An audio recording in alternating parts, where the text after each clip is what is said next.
Yeah. And so I purchased my investment in Lancium through Oliver's firm, through PTIG. And so that's actually the first time that I got to know him. And I know there's been some talk about from some of the other spaces that there hasn't been enough focus on the power management side and the demand response applications of the Bitcoin miner. And Lancium was the company that developed the software that Hut 8 infringed on their patents. And that was one of the reasons why this current board chose not to go with the Nova Wulf Figure Lancium bid.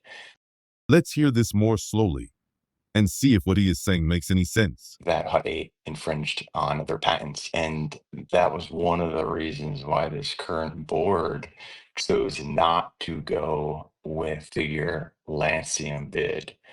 He is saying that they lost the auction because Hut 8 infringed on their patents. Why would lawyers choose Hut 8 if they were violating patents?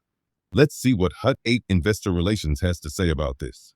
The case was voluntarily dismissed without prejudice by Lancium in January 2024. So, they start suing in May 11, 2023. What else happened near that date?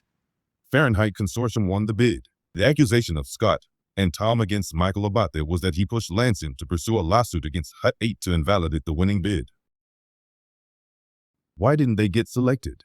During the auction process, the Nova Wulf team conspired with Lancium to file a lawsuit against their rival bidder, US Bitcoin and the Fahrenheit Group, claiming that they had infringed on their proprietary curtailment methods within the ERCOT market.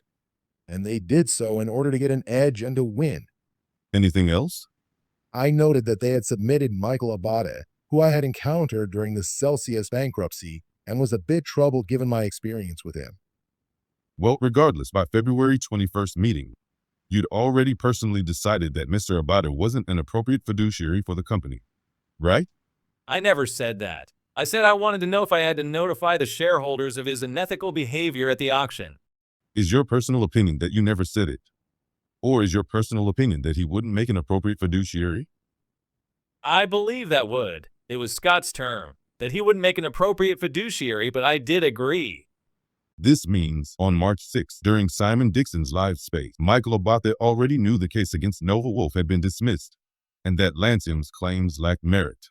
So he deliberately lied and misrepresented why Nova Wulf was not chosen and the misconduct he had engaged in the auction. Unfortunately, this is the type of dishonest board members that Ionic Digital doesn't need, and it's surprising how many shareholders, after being lied and misrepresented, still fell for the same behavior. This could have future repercussions for the business, and I suggest to keep a close watch on this wolf.